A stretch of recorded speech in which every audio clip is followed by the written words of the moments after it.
This episode is brought to you by VW Trends Magazine. Check them out for all the latest trends in the VW scene at www.vwtrendsmagazine.com.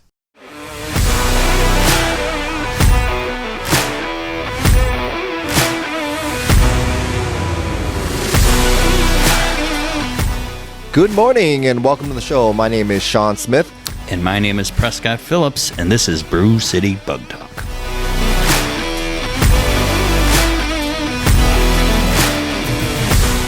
Welcome back to the show. Hey, how's it going there today? It's going good. We're on the road. We are on the road again. We are sitting out On the road again. We are on the road again. I was going to try and sing that, but I didn't know all the lyrics, so I didn't want to sound like an idiot. Voice. We are down in Marcella, Illinois. Yeah. Why are we here today, Prescott? What's Well, going we're on? here. Some of you already know I'm building a Baja Bug. Needs a paint job because, fiberglass, raw fiberglass with no paint on it is kind of ugly. So we brought it down to my friend's house. We worked out a deal where he was going to paint my Baja and I was going to build him a transmission. Well, I built him the transmission. So now he's got a... Now he's got to fork up on his end of the deal? Yeah, he's got to hold up his end. So that's why we're down here at my good friend's house. Mr. Chuck Fryer. No, that's not it. We have Chuck Fryer in the house today. It was horrible. Hello. Thanks for stopping by. Yeah. Hey, welcome to the show. Thanks for coming on. Yeah, I think the last time I was here, we stayed overnight for Dragon Summer, Drive. yep. Yeah, sixth summer was. It was just a quick stop. We stopped in and we took stopped off. here. We had pizza and we slept for a couple hours. Took and we a took nap. off. We took Okay. a nap. Right. Well, who are you, Mr. Chuck Fryer?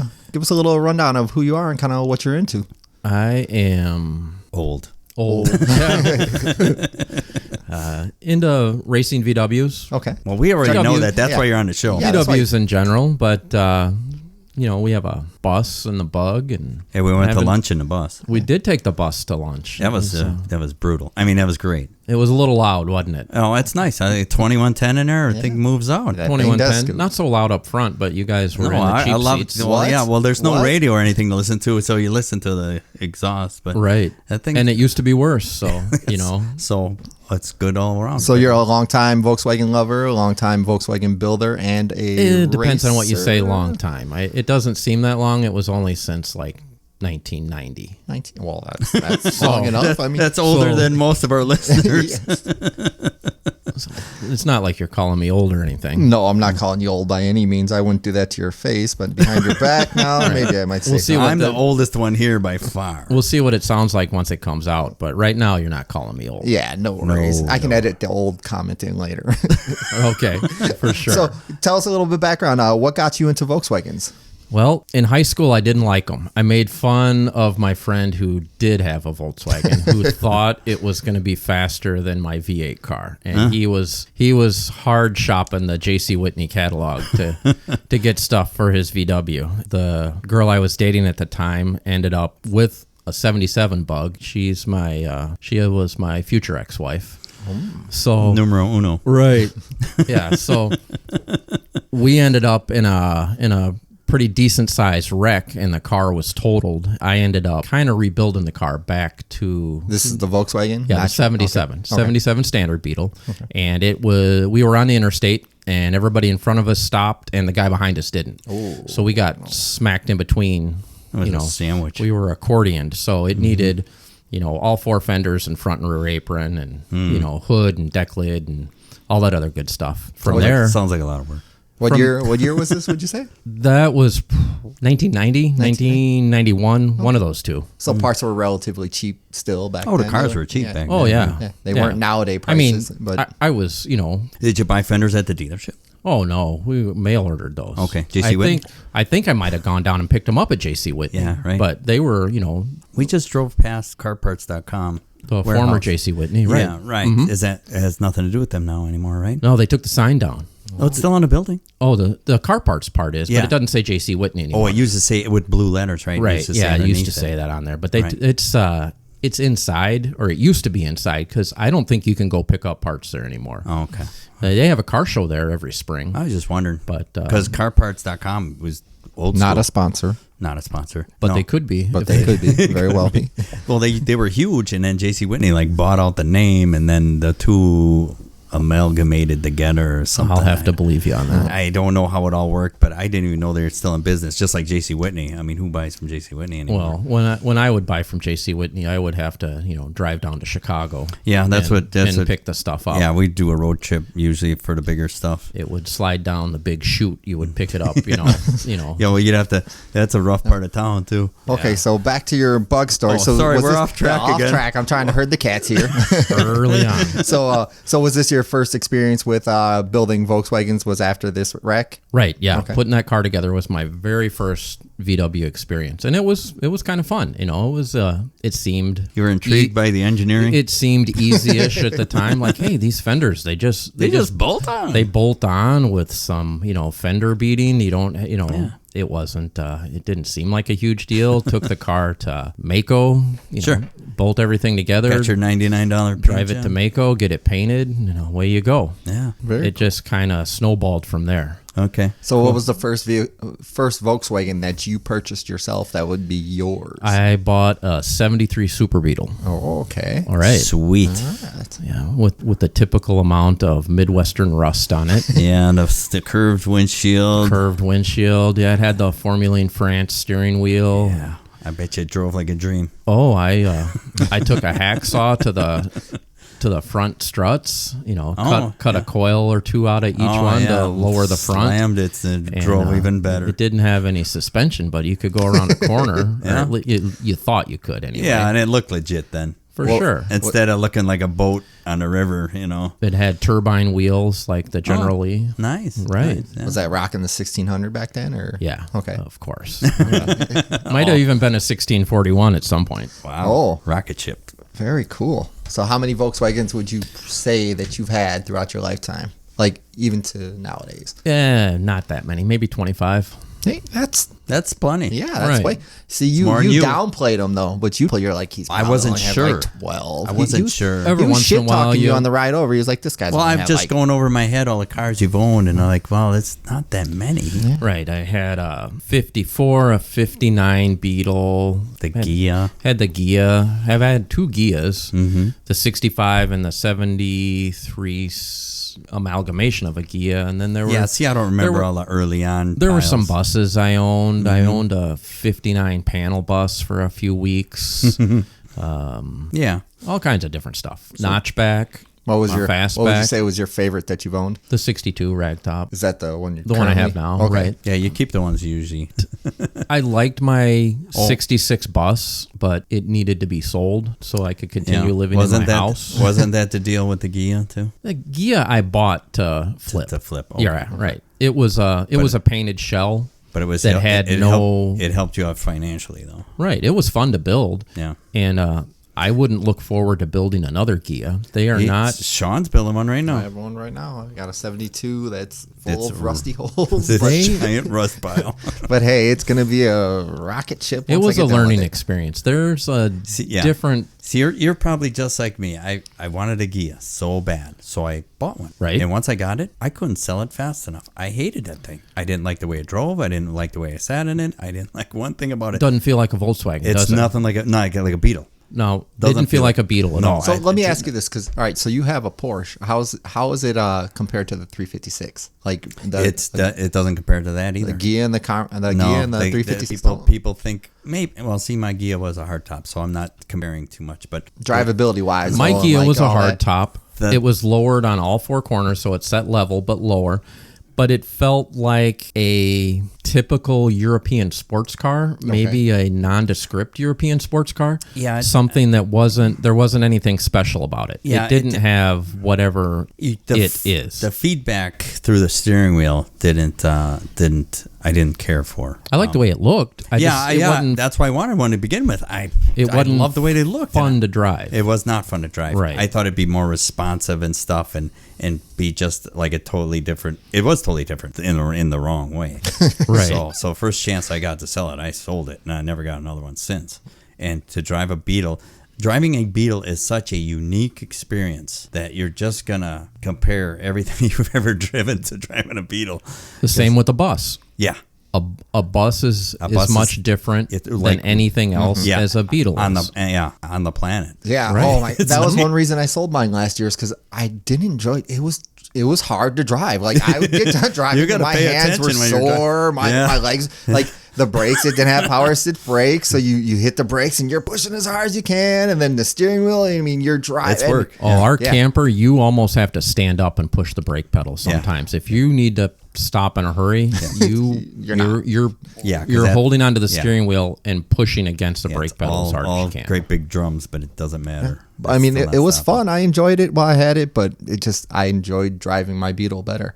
Yeah. I mean, that's just my okay. We're all in agreement that Beetles are the best. Right. Small window Beetle. I mean, He doesn't know. Well, yeah. 58 to 64. I got 64. He's got 64. Yeah. He just squeaked it. Yeah, see, I mean, hey, it's still in. It's in.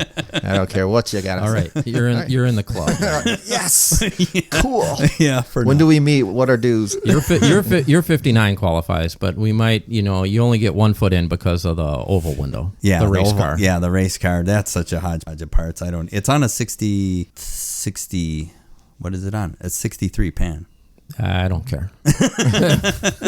It's the window size. It's the window size and the belt line. It is. Which one is this? The black car. The black car? Okay. Yeah, for those that follow us on Instagram and Facebook, we just posted some nice little reels and shorts about the black car yesterday. So check us out there. Yeah, yesterday by the time all right, I'll talk to you later. I'm going to go check those out.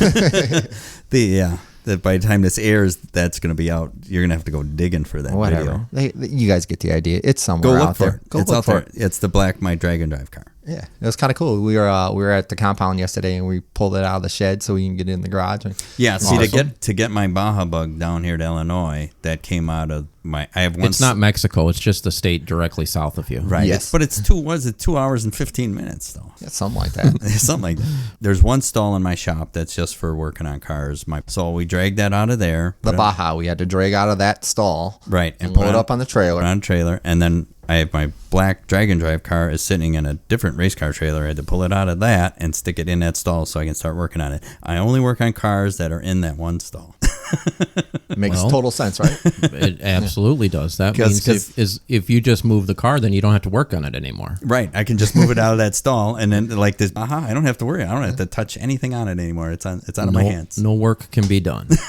It's somebody else's problem. But now the Dragon Drive car is gonna get. I don't want to get off track here, but that's why we're down here, and that's how did we get here? The Baja, we're down here. Interstate, mostly interstate. Is how you got here, right? Yeah. You were driving. I hope you remember how we got down. To this point in the podcast, I don't know. How do we get in here? Okay, back on track. How did you and Prescott first meet? I guess there we go. That's a question that brings I us would back. guess that it was at Great Lakes Dragway. What's the time frame? Like, what year would you say this was? Early 2000s. Yeah. Right. Isn't that what I said? I don't know. Because, you asked me this earlier. When did you meet? I'm like, I don't remember what I had for breakfast. Like 2001, 2002. Yeah, I took my car to Great Lakes for the first time in 2001. So yeah, it would be about then. 2001, 2002, I would say. I think I had come back. I had just driven the car back from going to the Classic. Mike, Tom, and I drove our 3 cars out to California and back.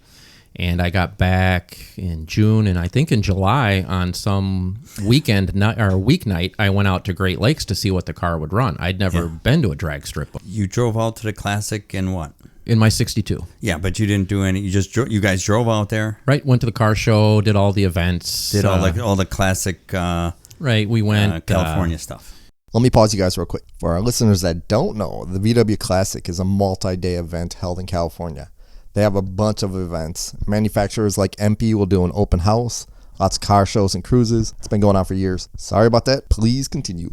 Yeah, was it Nick's then or what? Yeah, it was Nick's Burgers, and the Berg Cruise. Right, on Thursday night you went to Nick's, and then Friday night there was something else going on. A toy show thing going on. Right. And then the Berg Rally. Berg Rally on Saturday, and then the Classic on Sunday. Right. So we took 2 weeks off work, and we drove, 2,000 miles out and spent the time there. That was your. We left on a Saturday. I think we used 4 days to get out.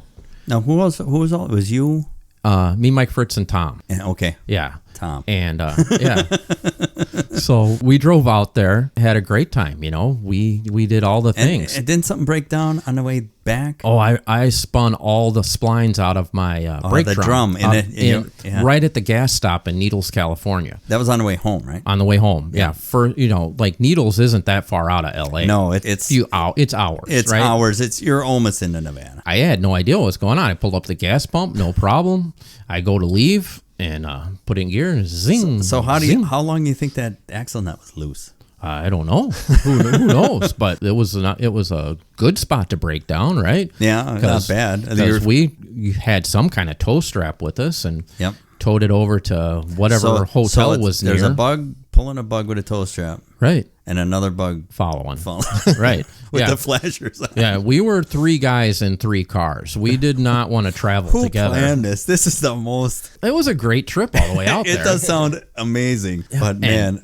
we got a hotel there. It was Kimco at the time. Yeah, I think Kimco. they're out of business. I called them up. I'd done bought a lot of parts from them, explained the situation. I said, I need a brake drum tomorrow. Yeah. And, that's inexpensive. Now, how did it get out to you? UPS next day. Really? Oh, yeah. That must have been brutal. I don't even remember. $100. But, so we waited. You know. Kimco's where I used to buy them crazy brake shoes. They had the semi-metallic ones. Yeah. Yeah, you can still find them. But can you? I think. SoCal sells them. Yeah, I got them on my 59. Yep. Yeah, 59 SoCal. on the front has them. I still have 59, still has all drums. Every once in a while, I have to remind myself that nobody can see me nod my head. So you forgot to mention that before we started this.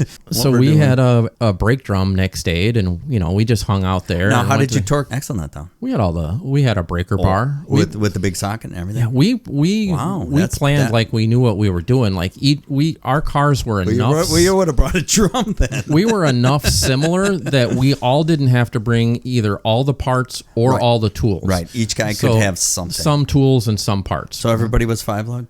Yep. Okay. It was 65, a 65, and a 62. Okay. So you're all in the other than the same brake drum, wheelhouse. We just had speedometer go out was the other problem. Just started squeaking. Made a terrible noise. Oh, I hate that noise. Yeah, that speedometer just sounds like it's... in Dumb and Dumber when they go, do you know the most annoying sound in the world? Exactly. That's the sound of the VW speedometer. Yeah, that's the speedometer going bad. And I like it when it desert. starts squeaking when it's cold out, and then it warms up, right, and it goes away, and you're like, oh, this ain't so bad. Oh, no problem. And then you stop somewhere and you hop in it again, and then you take off again. And I'm like, oh my God, this thing's horrible. I don't have a speedometer anymore. So yeah, we took 4 days out. And we had 4 days planned coming back. So this was 91? 2001. 2001. Yep. Yeah. 2001, Classic and back. Yeah, we went to, last time I was at the Classic, I think it was 2006. And then I decided I needed to see how fast the car was. We drove, it was a 2017 or 2007, depending on whether it was a 78 or 78.4 crank in there. I thought that was the one that was in the bus right now. That's the case, not the whole motor. Yeah, just that case. Okay. You put 90 and a halves. Yeah. Mm-hmm. And a 78 stroke. Yep. Yeah, I don't know what size. So you got back from the Classic, and then you went to the drag strip. Should start drag racing that car, see how fast it is. And he met me, and the rest is history. And here we are.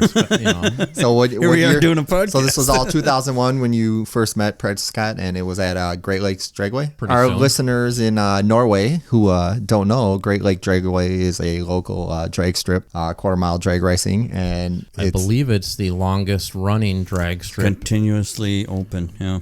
In the U.S. In the U.S. Yeah. And that's right in our backyard of a good old Union Grove, Wisconsin. Yeah, right. 45 minutes from my house. Yeah.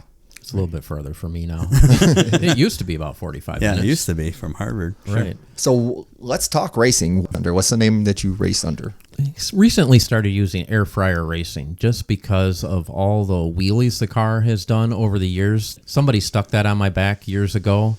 And I decided, I'm not getting away from it, so I might as well use it. Embrace it. Right. Embrace it. What year did you get into racing? The first trip to the track was 2001. Okay. It probably grew from seeing all the hot street cars out in California. Okay. And then running into some of the CornPanzers while I was out there and chatting with those guys and then coming back. And now you mentioned CornPanzers. Our listeners have no idea what you're talking about. Yeah. There's a lot of corn here. So, and it's a play off of DKP, they're Kleiner Panzers. Yeah, they're Kleiner Panzers. Yeah. So the CornPanzers are a local Midwest club. Local-ish. Spread out throughout the Midwest. Well, it's funny. It dragged coast to coast for a while. We had a guy, John Plow, lived in Connecticut, and Troy Palmer lived in California. Okay. But then we had Dave Conklin, who started it all. He's in Ohio. He still had CornPanzer is his email, so he's in Ohio. Matt Homer in Michigan. David Ward in Wisconsin, and Richard Roth in Ohio. It's funny because all the corn is basically in Indiana, right? And there's nobody a lives lot here in Illinois. But nobody lives in Indiana. No, nobody does. Right? You think corn? I think of going through the. There's more than corn in Indiana. Well, Indiana, we used to drive to Avila Dragway, and we would split down the middle of Orville Redenbacher's cornfields. Okay. He had the signs with his mug on. It says these fields. This corn is going to be in microwave popcorn. Blah blah blah. And you would drive for miles. I mean, it must have been 40, 50 miles straight of corn on either side. I think it's Highway 30 or 33. You ever driven through Nebraska? That's what it feels like. Yep. Yeah, so it's nothing but corn. And I'm like, that's funny, Cornpanzers, and you're nowhere Nebraska takes like 3 days. I know, of cornfields. Of corn, yeah. On both sides. At like 100 miles an hour. It's still a 3-day trek across Nebraska. So shout out to all the Nebraskan Cornpanzers. Yes. All right, so CornPanzers, was that the first group that you were part of, I guess you'd say, for racing? Yes. Okay. Now, Sean, you got to tell them that, our Beer Panzer group is in direct competition with these guys. So we're better. I don't know about that. We'll let it talk on the track. We'll let the track do the talking. Yeah, totally. Back in the early 2000s, there was so much fun, back and forth between you guys and the guys in Michigan. Oh, we would have such a good time in Milan. Oh, my God. I never laughed so hard in my life. Matt Homer would be doing something just ridiculous with all of us watching. Oh, and yeah. There's remember the picture of him? He's pulling on the steering wheel so hard to make the car go wheelie. To get that half-inch wheelie, for sure. He willed the front end off the ground. He willed the front end off the ground by pulling on the steering wheel. Oh, that picture is just classic. He's clenching his teeth. That came up on a text chain in our group not too long ago. Oh, we'll have to find that picture and put it on the on our Instagram. Yeah, I'll let him know. We used to have such a good time, and it's a shame because now that race is gone. It was the Michigan bug out, and that went for years. And we all and the night before we'd have a little get together, a little party. Yeah, and we would always have before Lansing. Yeah. We would get a conference room. Yeah. And we would swap non-greasy parts. Yeah. I remember. Hang out at the bar. Remember when we tell stories. Yeah, we'd bribe the bartender to keep the bar open. He's like, well, I'm supposed to close the bar at 10 o'clock. It's like, how much is stay till midnight? He goes, well, I got to make a phone call. So he makes a phone call too. We thought he's calling somebody in charge. He's calling his wife. He goes, honey, I'm going to be late. Hangs up the phone. $200. I'll stay till midnight. Boom.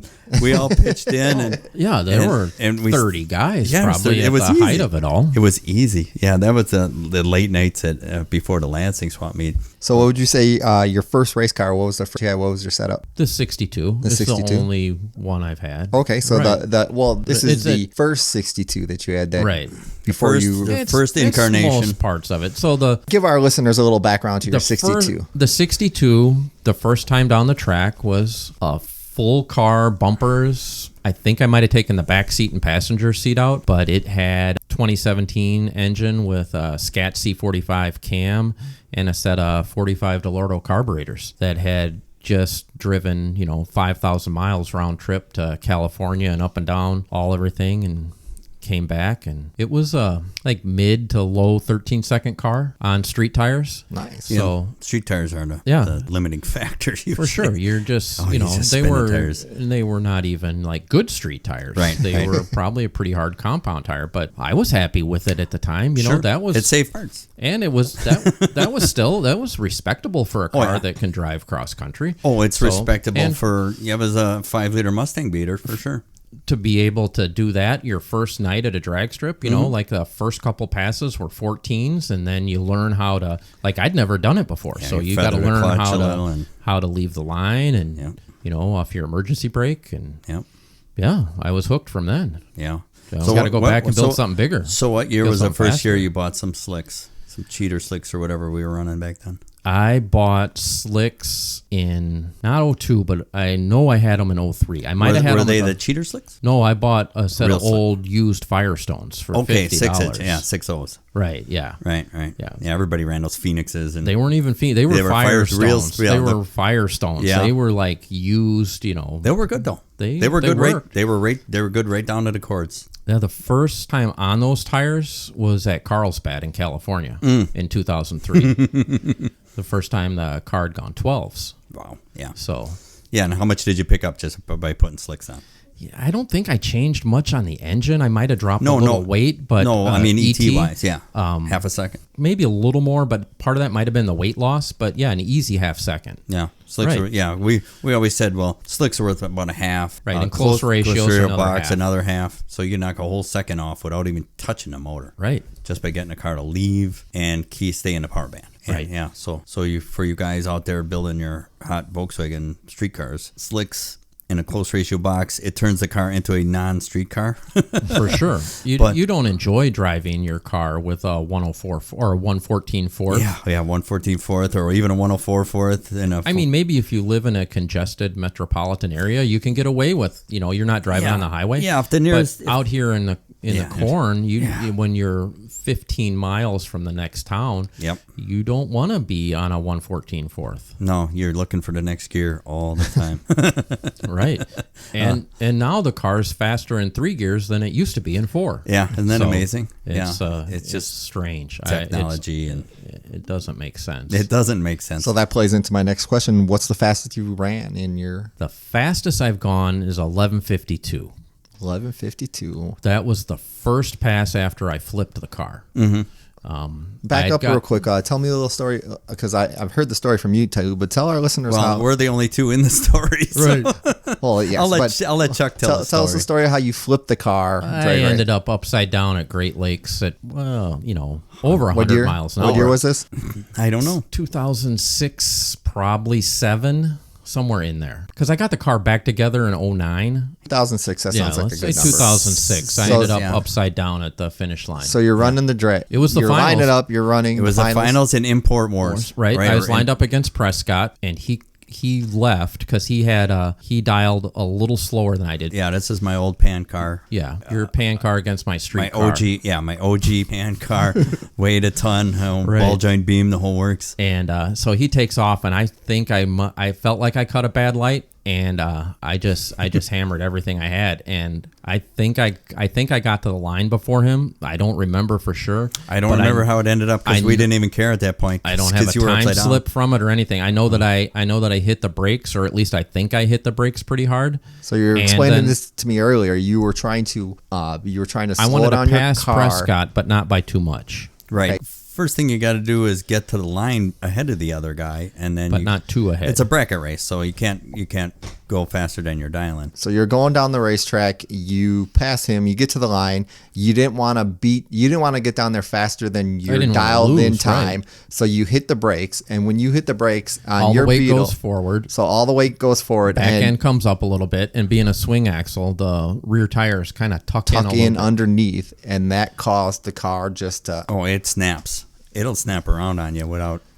I don't remember what happened. I remember one point somebody had a picture of it upside down on the racetrack. Didn't somebody have a picture of the thing totally sideways? Maybe. I don't know if it was right side up or upside down. I don't know, but somebody had a picture of it. I think from the guys in the tower or somebody down at the end of the track had a picture. It was a turtle, and it almost just spun on its roof a little bit. Yeah, I got to the other end of the track, and I was ahead of him the whole time. I'm like, okay. Where is he? I'm in the turnaround. I'm getting out of the car. I'm like, where is he? And I thought, at first, something happened. He broke, motor blew up, something like that. Or I just went past you and in a sand trap somewhere. Yeah, right. So I'm looking down the track, and all I see is Chuck's car on his roof spinning like a top. And my jaw just dropped, and I just started running. But he's eighth of a mile away from me. So I'm running. By then, he was already out of the car, and wife number 2 was freaking out. Right. And, it was like... So how bad was the car? Was it totaled completely or what? Kind of totaled, kind of not totaled. You got very lucky. Right. On what got wrecked and what didn't get wrecked. The egg shape of the Beetle really holds up well in a rollover. Yeah. And did the glass even break or anything? no glass broke. No glass popped out. Yeah, it was crazy. Nothing. It had The door's still open, right? It had an RLR. Yeah, doors opened, and it had a roll bar in it, but the roof never touched the roll bar. Yeah. Like that's why I don't have a roll bar in the car now, because I've rolled the car and the bar never touched the roof. So That's useless. Yeah, useless garbage. Who needs that? That's extra weight. That's a bar that my head's going to knock into driving down the road. Those things are more trouble than they're worth. But yeah, I don't remember what happened. I remember releasing my seatbelt and being surprised that I fell. I was just ready to get out of the car. Yeah, you jacked your neck And up by landing on you your release head. you release your belt, and all of a sudden I fell towards the roof because the car's upside down. I'm like, well, this is surprising. Oops. Yeah. So Yeah, it scared everybody a lot. They pull you into the ambulance and check you out and everything else, and What year is it? Who's So the president? So somebody just come down and flip your car and get it back? Oh, yeah. I think they just take a half dozen guys and push it over. Yeah, back half on dozen. the Is that what wheels. happened? Yeah, and that's what screwed up the fenders and stuff. It did a well, decent amount of damage just rolling it back over on its wheels. It did probably another 20% worth of damage. So did they Just drive it out of there or tow it out of there, or how it rolled, right? Yeah, it got pushed off the track, and we pulled the trailer down there and rolled pushed it it up on. on the trailer, right? And you weren't injured at all, No. other than sore neck from falling Yeah. on your head. Take the stinger off and the motor still ran. Yeah, and the Wow. stinger got folded over when it brushed up against the wall. Right. It got close enough to the wall that the stinger bent 90 degrees sideways, but none of the apron didn't hit the wall or anything. And that's a shame. You didn't even save the apron. Right. You didn't need it, and it got saved. It's on the I sent it down the road with the body shell when I redid the car. Yeah, right. So the car got rebuilt with a new shell. Now, mind you, it's a sliding sunroof car. The new car and the old car. It ended was up being the easier same. for me to end up buying a replacement shell than it was to repair the damage on the body shell. Once the body gets folded by the gutter, by the drip rail, it's impossible. Unless to you're fix a anything. really good body Yeah. guy. And I'm not a really good body guy. I'm a hack body guy. So Yeah, nobody's. Oh, don't tell me that. My Bob, let's get a paint job. yeah, but I'm not doing extensive metal work. We're not, He's not having to hack anything. Oh, it's not going You're to be a good. show car. This isn't Kindigit design here. Oh, Not a sponsor either. Could be. I wish it was. No, I that's totally what I was looking for, anyways. But So the car still has the same pan, same. So you're running same this. You're suspension. running this. But- So your new car now has a bunch of your old parts. Exactly. Okay, And and a that's- replacement body shell. It has one of the original doors, the same hood, the same deck lid.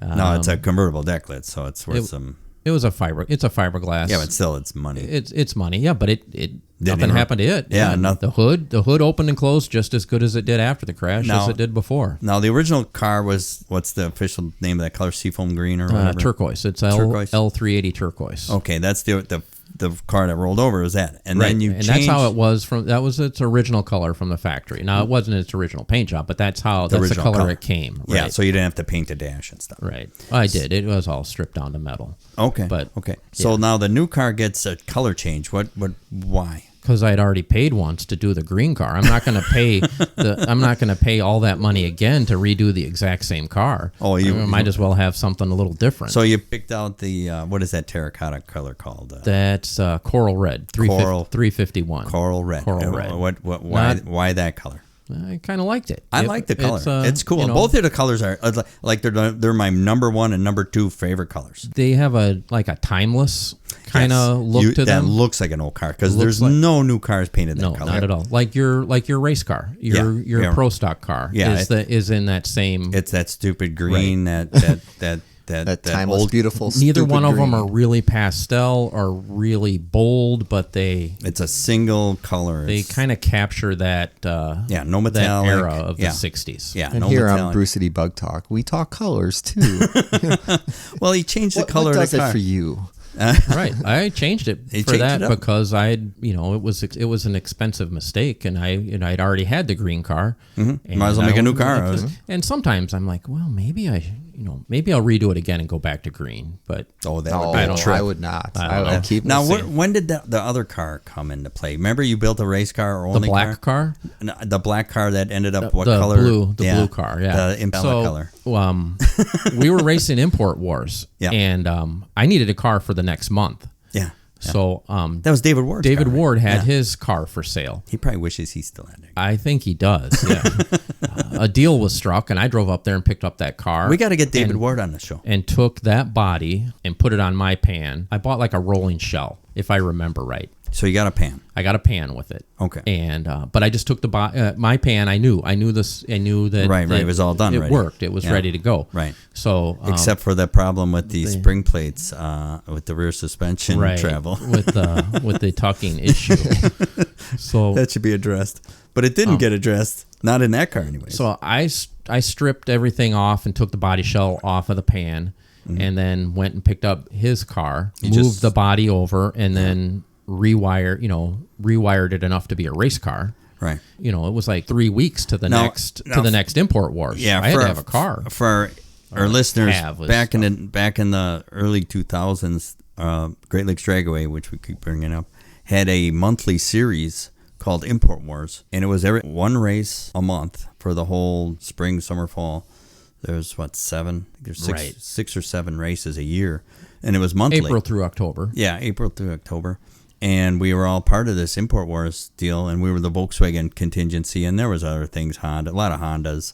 This is the big import. Yeah, it was the big import race thing to in do. the Midwest, so like around around our area. Well, when did Fast and and they Furious use come out? That's when it all blew import up. loosely because there were every once in a while you get a V6 Mustang. That Or would remember the enter. guy with the GTO? Right? Yeah. Oh, that guy was it's imported from Australia. Right. I'm like, oh, really? It's an American brand. got a 6-liter LS in it. Yeah. Sorry, you're still so you guys slower were- than our Volkswagen. So you guys were all part of this import wars, and so it ran for the year, and then like at the end of the year, you Got nothing. You got nothing, yeah. It was bragging just rights. It yeah, was bragging fun. rights. It was fun. It was Okay. a lot of fun. We had a lot of fun doing it. It's fun to be in that instead of just going to a race here or a race there. Yeah. They had a point system, Yep, and you could win, but you just didn't win anything. Yeah, when it was just Right. you were leading the points, whatever. And you could win a few bucks each month. Yeah, and it paid Right. it paid $500 to win or something. Oh, okay, like that. so there was some It paid good, Yeah, there was some incentive and it to never go there and went. do It this. never went a million rounds. Okay. I mean, two? especially in the quick cars. Yeah, the quick cars with You go 4 rounds. four max. rounds got you. Yeah, max. Sometimes 3 rounds. Right. And you won $500. I mean, that's pretty easy money. Right. So that black car was the fastest pass I'd made. Now, why did you paint it that Impala color? What was the deal there? Because my very first car was a '64 Impala that my granddad let go. bought. My granddad bought brand new, and I got it hand me down when I was in high school. Yeah. And it was kind of a cool color, so I just kind of wanted to. I don't think bring it that along with translated me. well to a Beetle. It didn't, but the thought was there. Yeah. You Sentimental value. Yeah, gave it a shot. But I did that and- over the fall after that season was over. But like the black car, we came back 3 weeks later, or maybe it was 4. Right. And Ready I to didn't know what the car was. It's a kind of a different car, right? Yeah. And I had said, well, during qualifiers, we get 3 qualifiers. I said, I'll just kind of, I'll leave easy and baby it. and maybe make a half pass, see how the car feels, right? Yeah. It's the fastest I'd ever gone. So that was the 1153. 1152 because Okay. I pulled up there and your brain kind of switches. I couldn't get back. It didn't switch back to careful mode. Yeah. It got up there and You were your in fingers race. on the button and your foot's on the throttle and your left leg goes, you let go of the button and pretty soon you're at the finish line. You forgot. You look for the shift light and you shift light, shift light, shift, yeah. and you don't even realize. And then Second nature. You get back in the zone, and you're I there. get back to the pits, and it was either you or Steve said, "What happened? You were supposed to take it easy. You've never You just crashed this thing a month ago. right." I say, I forgot that. He said, "I just didn't break at the end. I just ran Right. balls out." Yeah. So what happened to that body? That ended up after it got painted. I had kept the floor pan that I got from David, and then I put it back that's on right. that floor pan Yeah. and sold it to somebody as a Yeah. rolling shell again. And it just So disappeared. I don't know where it Did went. Adam Cocky end up with it? It went out of state to somebody at some point. Okay. I got the deck lid. Why is the deck lid here then? If you sold the car, Because it had the art on the back of it. I wanted to keep the art. I told them that you don't get the CornPanzer the art. CornPanzer art. Yeah, exactly right. You don't get the decollete. No, I wanted to keep it, so it's a good wall hanging. Yeah, that's cool. That's cool. All right. What are you guys into now? What are you racing as now? Tell me a little bit about. We should talk about drag and drive stuff. That's where I was going at. Nobody wants to hear about drag and drive stuff. Well, right? here's the deal. All right. Well, thank you for tuning into this episode. Have a good day. Okay. Here's the deal. It's my latest obsession. What exactly is your drag and drive? What do you mean by that? Yeah. What is the drag for our listeners that maybe haven't tuned into our prior episodes? It's a week-long road rally and drag race combination. Okay. Where you have 5 tracks, 5 different days, and usually a couple 100 miles between tracks. So you make your best pass you can that day, pack all your stuff up, and drive 2, maybe 300 miles to the next track. Right. Get a hotel room, take a nap, and that's what we were talking about earlier. When one of the naps were taken here at Chuck's place. So when you're saying in between tracks, because Chuck's house is kind of, where were we in between? We were between Indianapolis and Byron. Yeah, it was 20 minutes off of the route. And so we just stayed here. But that was the day that you lost your fuel pump. So we were running behind schedule by 2 or 3 hours. Yeah, I remember eating pizza my eyes were shutting half the time. Right. We had time to eat supper, take a shower, and go to sleep. And then get up in the morning. And then in the morning, my engine locked up. Yeah. Is that what you're talking about? You guys got we were on our way here, and I'm like, that's the Shell station that Chuck coasted into. 4 miles down the road, yeah. 4 miles down the road. So this is what day number into this Day racing? 3. So day 3 into the racing. Day 3, Chuck was done already. Right. Wow. Now, mind you, this is your first drag and drive, right? Exactly, right. And he was just doing this because I had already done. You talked me into it. You told me how much fun it was. I did drag week in 2017 and 2021. And this was 22. And this was 22. And I said, Chuck, you got to try this. I wasn't gonna. I didn't think my car. There's no way my car can drive that many miles. And I'm like, dude, my car is worse. I just thought it would get hot. Yeah. So I added an oil cooler, but that's all I did. And I'm driving with super flows and Right. all kinds of stupidness. And I'm like, dude, my car makes it. It doesn't blow up. It doesn't overheat or anything. So he's like, okay, well, I'll try it. Well, I'm the one that planted the seed, and I thought, he broke his car the first time. That seed grew quickly, didn't it? Yeah, and now So how many drag and drive events have you been to now? Oh, just 2 now. Just 2 now? Right. And then you're coming up on your coming third up on one? our third, and I would like to do 2 this year. I'd like to do 6 summer, and if everything goes well, I think Prescott and I will do drag week in September. Okay. Yeah, I'll be co-pilot for drag week in September. Very cool. Yeah, we're not registered, but we're gonna squeak it. Okay. We'll see what happens. So now backing up, so your first run out, you blew your motor on Until day 3. Day 3. It was a fluke thing. I really think that chunk of piston skirt had been floating around because that motor had been together for 10 years. Yeah, Okay. it could have been there. So 5 of those. That piston skirt chunk could have just been floating around for a long time and finally got sucked up, right? Okay. And it went in the oil pump and broke the tang off the back of the oil pump and no oil pressure. So So were you able to salvage the block and most of or we salvaged the heads, the top end. Yeah. Okay. So I ended up the heads and the cam, I think, right? I saved the cam, and I don't have that cam in the motor anymore. No, even that cam. The heads were saved, and the barrels. Okay. The barrels are still on this engine now. Right. The pistons, rods, crank, case, all gone. All gone. And so you came home and you're like, oh, that was such a good time blowing up my motor. I'm going to do it again next year. It was really fun to be part of that big adventure. Like it was. People don't understand. It was. There's lots of really fast hot rods. You're all driving together. You just felt it was kind of fun being part of something, and it was a completely different type of racing. You don't make a pass, go back, sit in the pits, wait for next round, cool your motor down. Like you make a pass. Hopefully you get your best one in first, and then you get to you continue on your adventure. You get to continue your suffering adventure, which really wasn't bad. The drive was pretty good. As I say, so you guys were explaining this to me earlier. So you're not just going from I go to this drag strip and I'm driving straight to the next drag strip. They make you take a specific route. You don't just take the interstate the whole way. Please turn off your cell phones during recording. Thank you very much, ladies and gentlemen. Sorry about that. Welcome 1980s call. No. They want their ringer back. Now, from St. Louis to Indianapolis, there was a fair amount of interstate, but they try generally to take you on state highways. And And they have checkpoints too, right? you have to make each checkpoint, not only each checkpoint, but you really are supposed to take the exact route each turn by turn. They give you printed directions. Okay. So it's like a road rally. Okay. You're supposed to take the exact route so everybody drives the exact same miles on the exact same road. So but it's not timed. You don't have to worry about No, I no. need to get to this next You race. just got to get there to the next track by the next day. Okay. And some of these people are another pass. driving all night. And some of these guys, and they're driving the next day, they don't get to the track until the track's about ready to close the next track on the next day. They were rebuilding the transmission in the bathtub at the hotel.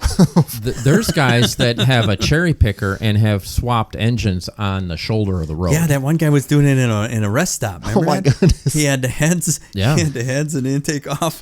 He was the lucky one. I mean, guys have seriously been on the shoulder and had an engine crane out and pulling a Oh my block God. out. Yeah, at least this guy was doing it in a rest stop where there was a bathroom and a vending machine. Right. I mean, we've seen it all. I mean, these people they get the whole car apart. It's just amazing. But like Chuck was saying, the camaraderie, the adventure. It's a different kind of racing. People are very cool. It's laid back. And the reason it's laid back is there's no money to win. You go, well, how It much only costs you money. It costs you a lot of money. It's like, Right. well, what does it cost to enter? I'm like, $500. Well, what do you win? Nothing. I'm like, what? This is the stupidest race ever. Yeah, I know. It's the stupidest race ever, and it sells out in 10 minutes And it every time. Sounds like a Some blast. events you'll win a helmet or a guitar or something. Or a but jacket, Yeah, right. a few of the top class But that's winners. that's for the guy that spent $500,000 on it. Right. I'm serious. $500,000. So what was year 2 like for you then? So you get back, you got I a new finished motor, the you got whole week. That was what did you do to the car that for year 2? Did you just replace the motor, or did you motor transmission, do some no tweaking? transmission was fine. Just ended up building the same engine with a slightly different camshaft, same heads, same compression. Just put it all back together. Different set of internals, but nothing spectacular about them. Right. And so what were you running year 2? What was your year 1? The car was quicker than I thought it would be. In St. Louis, it went like 12:10, 12:15, something like that. Yeah. And then we got to Indianapolis, and it went 12:04. And the weather was cooling off. We were headed to Byron. I was like, he was I was gonna- floating above the car. Like we were driving on the road. He was going to run an 11. It was going to run an 11, and then it locked up. And then it wasn't going to run an 11. There was no more 11. So then that was my whole goal for round 2, 2023 the next was 2? I want to. And he almost ran an 11. at every What did track. you run? I averaged 12:08, I think. Yeah. It was Because so close. day 1, I got I either got in my head or got distracted. We were very distracted. There was just people all over, and we people were. all It was over. day 1, and we Was were that the talking day we to were friends. talking to somebody? Everybody, yeah. Yeah. I decided it was a great idea to change the jets in the carburetors before we made any passes, because why not? Because why not? Got nothing else better to do. And I didn't tighten down one of the jet stacks, the idle jet stack, and the car just coughed, and it was not happy all the way down the racetrack. It went like 1280, 1278, something like that. That's not a bad run for having. But in testing, the car had gone 1190s.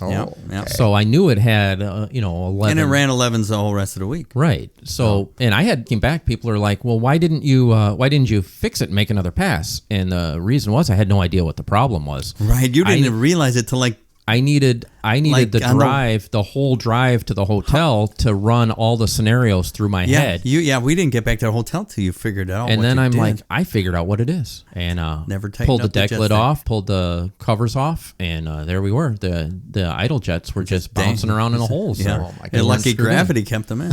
Well, yeah, and it had the little screens. Okay. I Really, you put the screens back Oh, on? yeah, it had screens on. So That's that might have kept them in there. You know? Yeah. Well, It would have been tough to find idle jets and idle jet holders. Oh yeah, in the middle of I might nowhere. have had the jet. I had the idle jets, but I don't know if we'd have had jet holder. Yeah, we might have. Yeah, We would have to. You're not going to find an idle jet holder for an IDA in Well, So did that kill your ET for the rest of the rest of the run? So you kind of rest of the week the car went 1185, 1185, 1186. Oh, it was a bracket car the rest of the week. Like it was within it was less than 200s. But since all you week. set that 12 That whatever, that was 1280, your, that really was that the year I was losing the cam? I don't Was that know. that was The year no before. sixth summer. Right. Six summers when I lost the cam. Yep. Yeah, it was. That was the one that you lost the cam where you were trying to make passes in Iowa, and the car was just spitting and sputtering. Yeah. Yeah, the thing wouldn't leave. I would dump the clutch and the thing would almost die. And I'm like, I lost both exhaust lobes off the cam. I lost. Didn't you lose like 125,000? 125,000. I just kept adjusting the valves. Just adjusting valves. I'm like, it's ticking a lot. It's just let it tick. I don't Just even tighten them care. up. Yeah, Right. tighten them up. We're rocking and rolling. Yeah, so it's brutal on parts. I think that those idle jets being loose and driving that far might have been one of the determining factors, spots on my bearings. Now that doesn't account for the shrapnel that went through this summer. That was probably my fault for not getting the case clean enough. But those the weird spots. weird spots. Yeah, Chuck was just gonna do a top end on the motor, for winter. And then he pulled It needed valve guides, so it needed valve guides. It's huffing a lot of oil. So then Chuck decided, well, I got it this far. Let's pull the rod off with the case still together, right? no, I decided you had me convinced that my lifters needed Oh, attention. that's what it was, because my lifters were all gone. So I looked down through the sump and I could see a couple little pits. Oh yeah, right. And right. so to keep little pits from turning into big pits, yeah. I split the case. Yeah. And then I found, the main reason the grooves are there is from, machining stuff left in the junk left in the case. Junk coming through. And I found a little piece left in the oil galley from the rear main going down to the cam. Yeah. I found a little piece in there. Mm-hmm. So I did a surgical cleaning of the case this time. Right. Like but it had some weird spotting on the bearings. What is it? Like looked like little water spots. Yeah, or it would look very weird. the best answer I've gotten from the oil analysis guy from Driven Oil is not a sponsor. Not a sponsor, but they could be. They could be. Which is semi-likely actually. Yeah, that would be awesome. Oil is a contamination, and I had talked to him about my idle jet problem. He's like, that fuel could have washed in there. You and could have got the fuel mixed in with some way too much gasoline. Right. Was the oil high? Level high? I don't remember it being high. Yeah, I don't remember it either. But we had enough coming out the valve guide that I was having to add oil in anyway. Yeah, so you weren't sure. So you're back this year with a brand new motor. Just fired it up a couple days ago. Yeah, it's still on the lift. When we got down here, you were showing us it. Give us the walkthrough of it. Yep. It's looking pretty snazzy. Yeah, it's looking good. New set of heads. We're looking for more horsepower. More horsepower. What do you? What's your ass gauge telling you that it's going to run this year? Well, what are you shooting for? 53. I want to be in. Should run 60s. I mean, the math says it'll run a 45. Okay. So 1145. But I don't know. That's internet math, right? Okay. That's extrapolating stuff from last year's times and weight, and then horsepower. and then adding horsepower in. Mm-hmm. And I figure I'm going to get 15 more horsepower, maybe 20. We'll see what the heads do. Mm-hmm. Did you lighten the car up at all? You do anything? I'm hoping to lose a couple weeks. I'll take it to the scale. Okay. But hope to lose 30 pounds out of it. So 30 pounds less, a little bigger motor. Maybe 40 pounds. Maybe I'll lose 10 pounds. Yeah. Yeah, never know. That's a lot. That's a lot. Yeah. That's a lot of rice cakes. So you're going to be all back in action, all brand new for this year. Yeah, this year. Lighter weight, more horsepower. Hey. Yeah, Chuck and I are registered for sixth summer. Yep. That's in June, and we're both coming with fresh stuff. I got my motor back together, a new cam, tool steel lifters, New set of tires. I'm going to run slicks instead of my drag radials if I can fit them on the car. I think worst comes to worst, I'm just going to peel them tires off those Urcos and put them on them cast aluminum wheels. Okay. And I know it'll fit. I'm only worried about the back spacing. Right. If the back spacing is the same, then I can just bolt. I'll volunteer Steve's Urcos and his DOTs for you. But that's Wide 5. Oh yeah. I'm Chevy. Sorry, Steve. You're gonna have to keep your tires.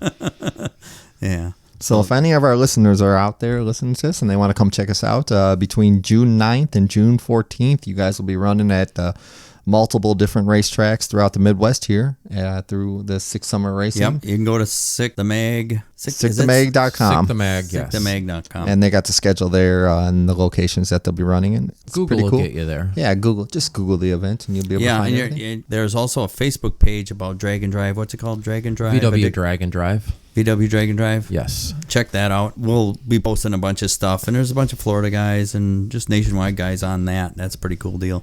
What's our Facebook? Our Facebook, of course, is Brew City Bug Talk on Facebook, and then we also have our Instagram account, Brew City Bug Talk.